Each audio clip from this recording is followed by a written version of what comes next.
The dashcam recorder saves photos and videos of the front and rear of the vehicle. It is also capable of sound and video recording inside the vehicle. When the vehicle is stationary, the recordings can be viewed on the center display or your smartphone. Touch here on the launch bar and then touch Dashcam to display the driving recorder screen. Touch here to manually record. The recording time will start 10 seconds before touching the record icon and will continue for 25 seconds after. The recording function will trigger automatically if the vehicle senses an impact.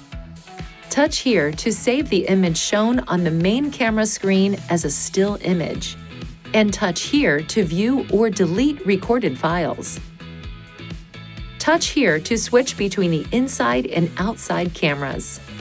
To adjust the driving recorder settings, touch the Settings key.